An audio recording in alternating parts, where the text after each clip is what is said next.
I am sitting alone in my small apartment in Denver, looking out the window at the Rocky Mountains in the distance. My phone buzzes on the coffee table. The screen shows one word, Mom. This is the first call in 4 months since I packed everything I own into my old Honda Civic and drove away from Ohio without saying goodbye. 4 months. That is how long it took for my parents to notice I was gone.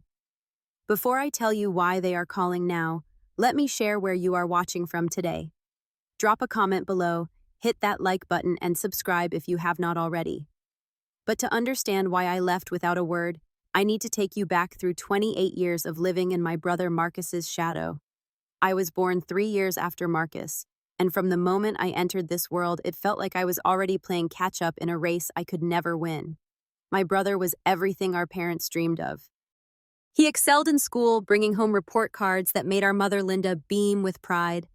He dominated on the basketball court, and our father Robert never missed a single game. Teachers adored him, neighbors praised him. Marcus was the golden child, and I was just the kid who came after. My parents were hardworking people. Dad worked as an engineer at a manufacturing company, and Mom handled accounting for a local business. They provided for us, kept a roof over our heads, and made sure we never went hungry. But love, attention, and emotional presence are different from financial provision. And in our household, those precious resources flowed almost exclusively toward Marcus. I was a quiet child. While Marcus charmed everyone with his outgoing personality, I preferred to sit in corners with books. I loved drawing, spending hours creating worlds on paper that felt more welcoming than my own home. My parents never understood this. To them, my quietness was a flaw, a stark contrast to the vibrant son they had raised first. I grew up feeling like a rough draft, a version of their child that did not quite turn out right. There are memories that stay with you forever, not because they were happy, but because they shaped who you became. When I was 10 years old, I spent an entire week working on a drawing of our family. I used every crayon I had, carefully coloring each detail. I drew our house, our dog Buster, and all 4 of us standing together with big smiles. I was so proud of that picture. I ran to my mother the moment she came home from work, holding it up like a trophy. She glanced at it briefly. "Nice work, honey," she said. Then her phone buzzed. It was a video from Marcus's basketball game that afternoon. He had scored the winning basket. She watched that video 3 times, rewinding to see the moment again and again. My drawing ended up on the refrigerator, but no one ever mentioned it again. It stayed there for 2 months before quietly disappearing. 4 years later, when I was 14, I entered a writing competition at school. I worked on my essay for weeks, pouring my heart into every sentence. The topic was about what home meant to me, and I wrote about finding peace in books and art when the real world felt lonely. I won 2nd place. It was the first award I had ever received. I rushed home that day, clutching the certificate in my hands. When I walked through the door, Mom was on the phone with Marcus, who was calling from college. He had just been accepted onto the university basketball team. The house erupted in celebration. Dad opened a bottle of champagne. They called relatives to share the news. My certificate sat on the kitchen counter, and when I tried to show it to Mom later that evening, she smiled briefly and said, "That is wonderful, sweetie. Now help me set the table. We are celebrating your brother tonight." I never brought up that award again. My 16th birthday arrived on a cold February morning. I woke up excited as any teenager would. But as the day went on, something felt wrong. Mom rushed out early for work, mentioning something about an important deadline. Dad left for a business trip the night before. By noon, I realized no one had wished me happy birthday.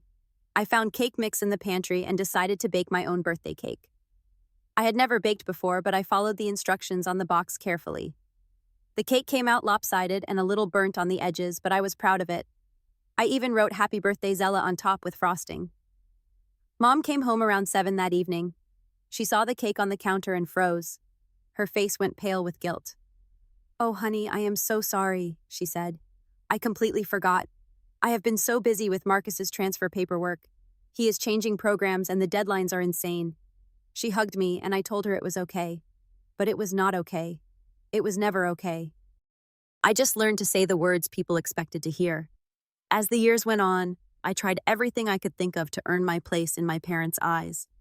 I joined clubs at school, hoping extracurricular activities would impress them. I studied harder, pushing my grades from average to above average. I took on extra chores around the house without being asked. I even tried out for the basketball team in junior year, despite having no athletic ability, just because I thought it might make Dad notice me the way he noticed Marcus. Nothing worked.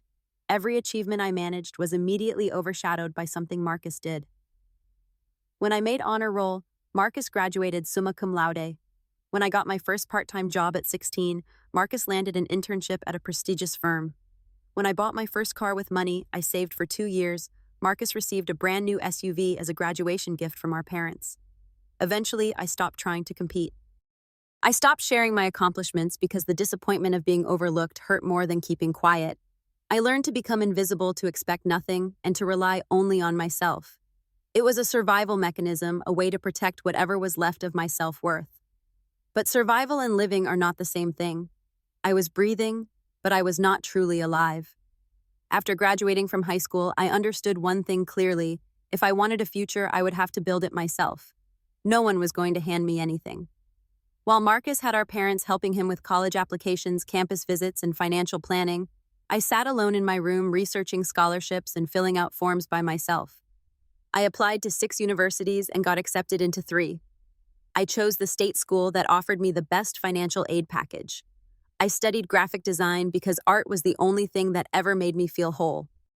I worked part-time at a coffee shop during my freshman and sophomore years, then moved to a print shop during my junior and senior years. I paid for my textbooks, my supplies, and my rent. I graduated with honors, though no one from my family attended the ceremony. Marcus had a work conference that weekend, and my parents decided to visit him instead. They sent me a card with $50 inside and a note that said, "Proud of you, son. $50 and 5 words for 4 years of struggle." I cashed the check and never mentioned it. After graduation, I landed a job at a small advertising agency in Columbus. It was not glamorous, but it was honest work and I was good at it. I rented a studio apartment about 20 minutes from my parents' house. It was tiny, just one room with a small kitchen and a bathroom barely big enough to turn around in. But it was mine. I paid for it with money I earned. No one could take that from me. Life settled into a quiet routine. I went to work, came home, cooked simple meals, and spent my evenings drawing or watching movies. I did not have many friends, but I had peace. Or at least I had the absence of constant disappointment, which felt close enough to peace. Meanwhile, Marcus's star continued to rise. After college, he joined a major financial consulting firm in Columbus. His salary was more than double what I made.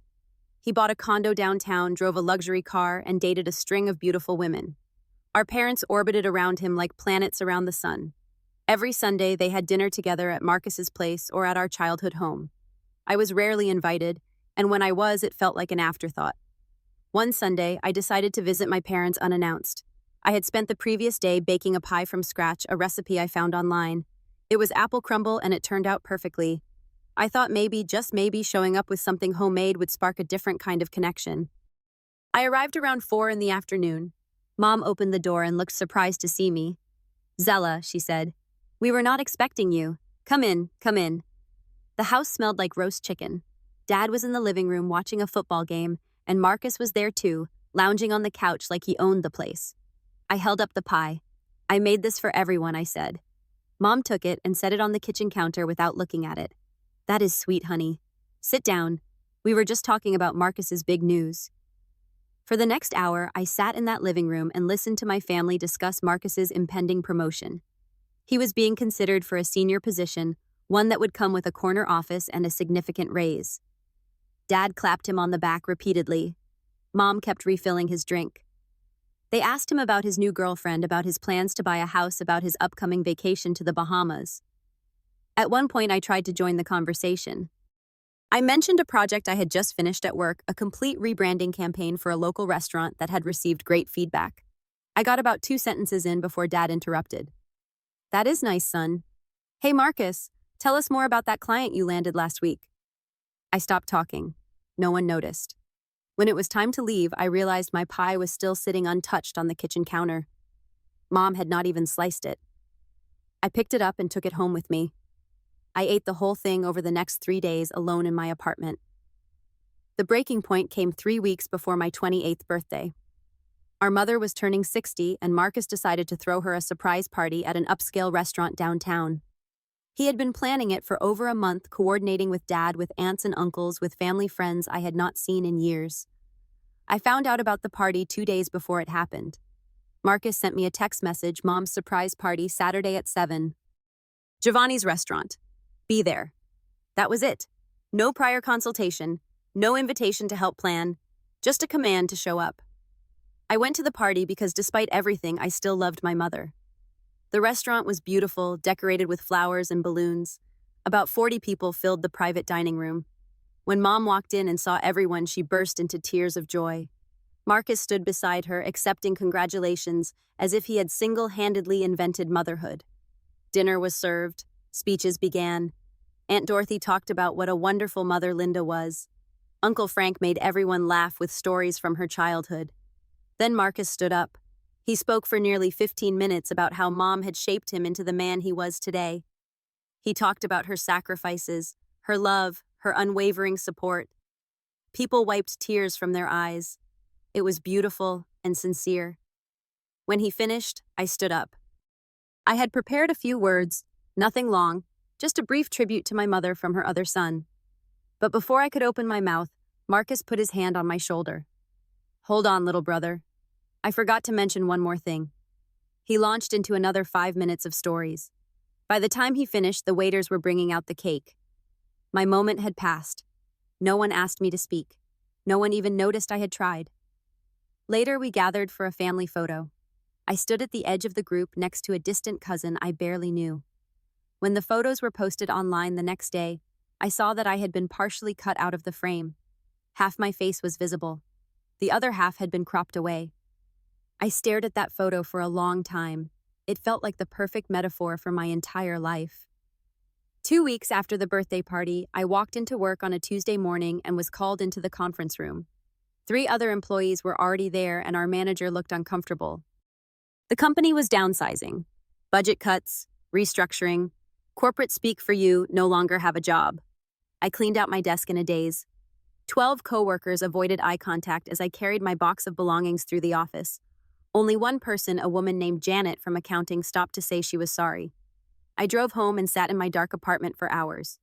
Eventually, I picked up my phone and called my mother. I needed to hear a comforting voice. I needed someone to tell me things would be okay. Mom answered on the 4th ring. Zella. What is it? I am about to head out. I told her I had been laid off. I told her I was scared about paying rent, about finding a new job, about the uncertainty of everything. She was quiet for a moment. Then she said, "Oh, honey, that is tough. I am sorry to hear that. But listen, I have exciting news. Marcus just got his promotion. We are all going out to dinner tonight to celebrate. You should come." I could not breathe. My chest felt tight, like someone had wrapped a belt around my lungs and was pulling it tighter and tighter. "I do not think I can make it," I managed to say. "I am not feeling well." "Okay, sweetheart. Feel better soon. We will catch up later." She hung up. She did not ask if I had enough money to cover my bills. She did not offer to help. She did not even acknowledge my pain before pivoting to Marcus's triumph. That night, I sat in the dark and cried. Not the quiet tears I had shed so many times before, but deep, shaking sobs that came from somewhere I did not know existed. I cried for the little boy who drew a picture for his mother and watched her ignore it. I cried for the teenager who baked his own birthday cake. I cried for the grown man who still, after all these years, hoped his parents would see him. The next morning, I woke up with a strange clarity. I opened my laptop and started searching for jobs. But this time, I did not limit my search to Columbus. I did not limit it to Ohio. I searched everywhere. 3 days later, I received an email from a design firm in Denver, Colorado. They had seen my portfolio online and were impressed. Would I be interested in an interview? I booked a flight using money from my savings. I did not tell anyone where I was going. Denver was nothing like Ohio. The air was thinner, the mountains were breathtaking, and the city hummed with an energy I had never felt before. The interview went well. The creative director, Mr. Patterson, was a kind man in his 50s who asked thoughtful questions about my work and my goals. He offered me the position before I left the building. I flew back to Ohio that night with an offer letter in my inbox. I sat in my apartment and stared at it for hours. This was my chance. A fresh start, a new life. And then an idea formed in my mind. What if I just left? What if I packed up everything and moved without telling my family? How long would it take them to notice I was gone? It was petty. I knew that. But I needed to know. I needed proof of what I had always suspected, but could never quite accept. Over the next 2 weeks, I quietly dismantled my life in Ohio. I sold my furniture. I donated clothes I did not need. I packed everything important into my old Honda Civic. I forwarded my mail to a P.O. box in Denver. I did not update my address with my family. I did not post anything on social media. On a cold morning in early March, I locked my empty apartment for the last time and drove west. The trip took 18 hours split over 2 days. I listened to music, to podcasts, to long stretches of silence.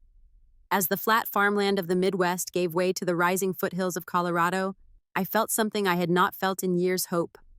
My new apartment in Denver was small but perfect. 1 bedroom, a tiny kitchen, and a living room with windows that faced west toward the mountains.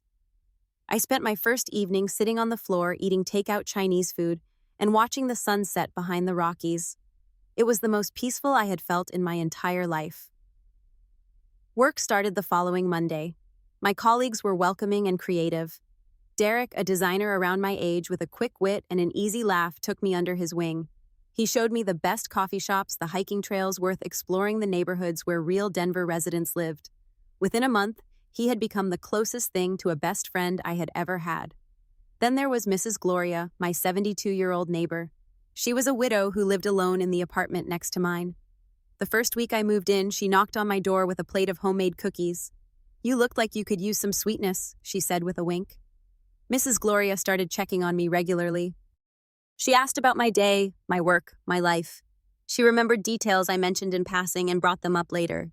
She made me feel seen in a way my own family never had.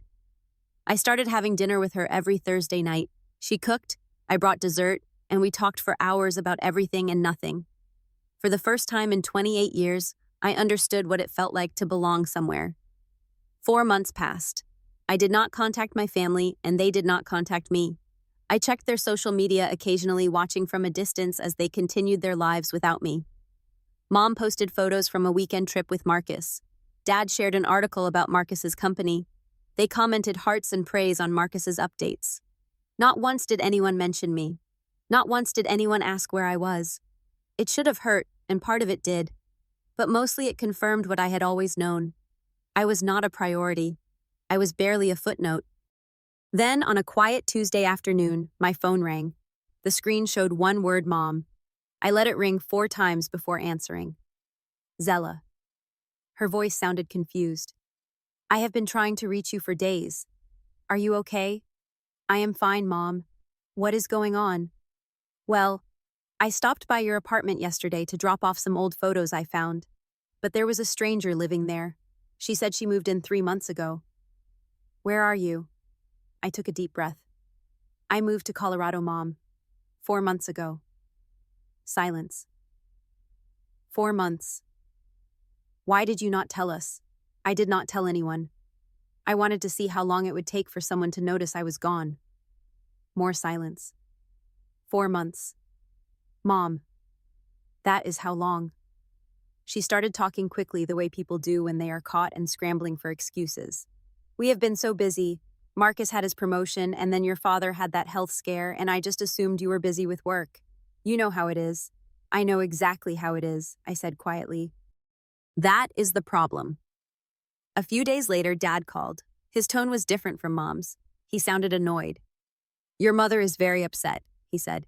"She says you have been hiding in Colorado for months without telling anyone." "What kind of son does that?" "The kind of son whose family did not notice he was gone for 4 months," I replied. "Dad, I was laid off right before I left. I called Mom to tell her. Do you know what she said? She told me Marcus got promoted and invited me to his celebration dinner. He was quiet. No one asked if I was okay. I continued. No one offered to help, so I decided to help myself. I moved somewhere I could breathe. I am not sorry for that. We will talk about this later," he said, and hung up. A week after that, Marcus sent a text message. It was the first time he had directly contacted me in over a year. "Mom and Dad are freaking out. You need to stop being so selfish and call them." I read the message twice. Then I put my phone down and went for a walk. I did not respond. There was nothing to say to someone who had never tried to understand me. The months that followed were transformative. I started seeing a therapist, a kind woman named Dr. Herrera, who helped me unpack decades of pain I had buried deep inside. We talked about childhood wounds, about the ways I had learned to disappear in order to survive, about the difference between being loved and being tolerated. Slowly, I began to heal. I stopped measuring my worth by my family's attention. I started appreciating the people who chose to be in my life. Derek, who made me laugh until my stomach hurt.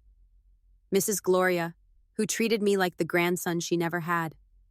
Mr. Patterson, who praised my work and encouraged my growth. These people saw me, they valued me, and they did it without me having to beg. I did not cut my family off completely. That was not who I wanted to be. But I established boundaries. I called Mom once a month just to check in. The conversations were short and surface level. I stopped hoping for more because hoping only led to disappointment. On the 1-year anniversary of my move to Denver, I got promoted. I was now a senior designer at the firm, leading my own projects and mentoring new hires. Mr. Patterson shook my hand and told me I had earned every bit of my success. That evening, I sat by my window and watched the sun paint the Rocky Mountains in shades of gold and pink.